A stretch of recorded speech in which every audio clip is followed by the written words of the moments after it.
আসসালামু আলাইকুম, আপনারা কেমন আছেন? আজ 7ই জুন শুক্রবার। আমরা আছি ঢাকা মোহাম্মদপুর থানা, ঢাকা উদ্যান 1 নাম্বার রোড। তো আজকে দেখেন যে 53 বছর হয়েছে দেশ স্বাধীন হয়েছে, কিন্তু এখনো 100 জন মানুষের মধ্যে 73 জন মানুষ পুষ্টিহীন। 5 জন শিশুর মধ্যে 1 জন শিশু রক্তশূন্য, 3 জন নারীর মধ্যে 1 জন নারী রক্তশূন্য। এইটা কিন্তু হওয়ার কথা ছিল না, হওয়ার কথা ছিল না। কিন্তু আজকে কেন এটা? অহিংস গণ অভ্যুত্থান, মানি লন্ডারিং ল আইনের সুবিধা নিয়ে জনগণের টাকা জনগণকে ফেরত দেওয়ার কার্যক্রম শুরু করেছে।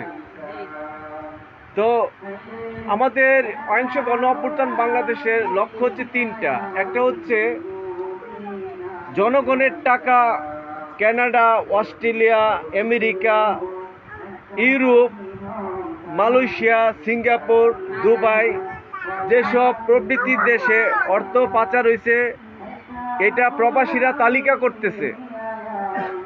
এটা হচ্ছে 1 নাম্বার। 2 নাম্বার হচ্ছে, যেহেতু এই টাকার মালিক 18 কোটি জনগণ, সেহেতু শতকরা 10 জনের ঋণের আবেদন নেওয়া হচ্ছে। শতকরা 10 জন ঋণের আবেদন নিতে পারলে 18 কোটি 100 জন মানুষ জানতে পারবে। 18 কোটি থেকে 1,80,00,000 ঋণের আবেদন সংগ্রহ করা।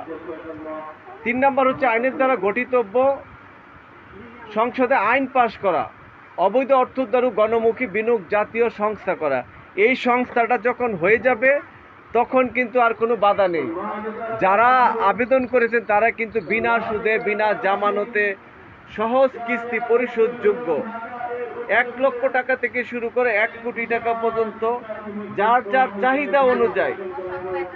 যেমন কেউ চিন্তা করলো আমি একটা পিকআপ কিনতে চাই, আমি একটা ট্রাক কিনতে চাই, আমি একটা মুরগির ফার্ম করতে চাই, আমি 20টা গরু কিনতে চাই, আমার 3 কাঠা জায়গা আছে, বাড়ি করে ভাড়া দিতে চাই, আমার ছেলেটারে বিদেশ পাঠাবো, টাকা নেই, বিদেশ পাঠাতে চাই।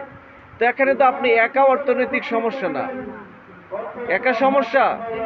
তা আপনার আশেপাশে আত্মীয় স্বজন যারা আছে তারাও তো এই সমস্যা আছে না? তো এখানে কিন্তু শখ আছে, অনেকে সংগঠক হন নাই। সংগঠক হওয়াটা কিন্তু খুব গুরুত্বপূর্ণ। নেতৃত্ব আসবে আপনার মধ্যে। ধরেন আপনি যদি মনে করেন যে 1,000 মানুষ ঋণের আবেদন দেন, 1,000 মানুষই, তো এই 1,000 মানুষ যদি বিনা সুদে, বিনা জামানতে, সহজ কিস্তিতে ঋণ পায়, কি হবে বলেন তো? আপনার একটা নেতৃত্ব আসতেছে না কি? তো এই যে ছকটা, এই ছকটা 20টা ঘর আছে, এটা পূরণ করতে হবে। নাম, বয়স, পেশা, মোবাইল নাম্বার, যার যার স্বাক্ষর। আপনি যদি সংগঠন করতে চান, আপনার একটা সিল বানাতে হবে আপনার নাম, থানা, জেলা, মোবাইল নাম্বার দিয়ে। তো আপনি সিল বানালেন, ফটো, ওই যে একটা খালি জায়গা আছে সংগঠক, ওখানে সিল মারতে হবে।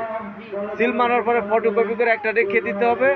একটা Dhaka Dhanmondi 2 number road, 1 number বাড়ি, দোতলায়, প্রতি শনিবার সকাল 10টা, মঙ্গলবার বিকেল 4টা। এটা বাংলাদেশব্যাপী মানুষ পূরণ করে জমা দিচ্ছে, আপনিও জমা দিলেন। এখানে আপনি কাউকে 10 টাকা দিতেও পারবেন না, কারো কাছ থেকে 10 টাকা নিতেও পারবেন না।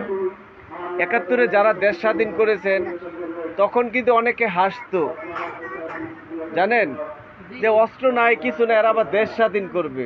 আমরা যখন প্রথম শুরু করেছিলাম অনেকে হাসতো যে এরা কি করতেছে। কিন্তু আজকে কিন্তু আমরা 95 লক্ষ একটি পরিবার হয়ে গেছি। 95 লক্ষ মানুষ এটার মধ্যে ঢুকেছে, সমর্থন জানিয়েছে, স্বাক্ষর দিয়েছে।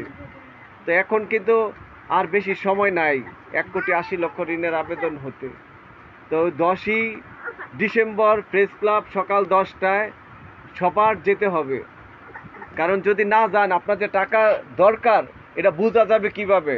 আপনার এখানে উপস্থিতিতে বোঝা যাবে যে না, টাকা দরকার। তখন আইনটা পাস করতে সহজ হবে।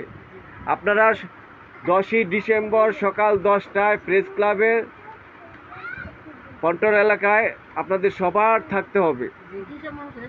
ডিসেম্বরের 10 তারিখ সকাল 10টায় প্রেস ক্লাব পল্টন এলাকায়।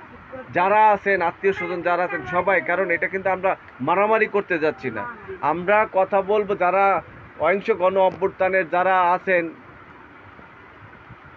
প্রতিষ্ঠাতা আহ্বায়ক আবম মোস্তফা আমিন স্যার, উনি আছেন বীর মুক্তিযোদ্ধা আবুল বাশার স্যার আছেন, উনি মুখপাত্র, আরও যারা আছেন অহিংস গণ অভ্যুত্থানের তারা সবাই কথা বলবে। আমরা খালি শুধু সবাই উপস্থিতি হব।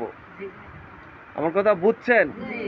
আমরা কিন্তু অনেক অপেক্ষায় ছিলাম যে কবে সংসদ আইন পাস হবে, আমরা জমা দিব, এটাই তো আমাদের লক্ষ্য ছিল, তাই না?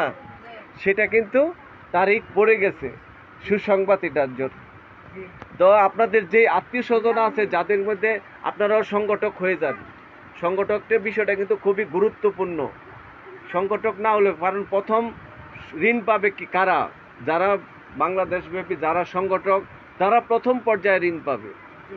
আর যারা এই যে আবেদন সংগ্রহ করছে, ধরেন আপনি 100টা ফর্ম পূরণ করলেন, এই 100টা থেকে যখন 100 জনের ঋণ পাবে, প্রত্যেক ঋণের বিপরীতে আপনি 5000 টাকা করে সম্মানী পাচ্ছেন।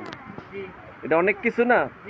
তো এখানে আমার এখানে ছক আছে, যারা সংগঠক হন নাই নিবেন, ছক নিবেন, পূরণ করবেন, ঋণের আবেদন জমা দেবেন। আসেন, ঋণের আবেদন জমা দিবেন, আপনার মাধ্যমে 10,000 মানুষ ঋণ পেলে আপনি ওই এলাকার একজন ইতিহাস হয়ে থাকবেন। আপনার ওই মানুষগুলি আপনাকে একদিন বলবে যে তুমি চেয়ারম্যানিতে দাঁড়াও, কাউন্সিলরে দাঁড়াও, ঠিক আছে? তো আমি আর বলবো না, অনেক বলেছি। আপনারা ছক আছে, ছক নিবেন, ভালো থাকবেন সবাই, ঠিক আছে? আর 10ই ডিসেম্বর সকাল 10টা প্রেস ক্লাব থাকবেন। আমরা কারা? আমরা কারা? আমরা কারা? ঠিক আছে, সবাই ভালো থাকেন। আসসালামু আলাইকুম।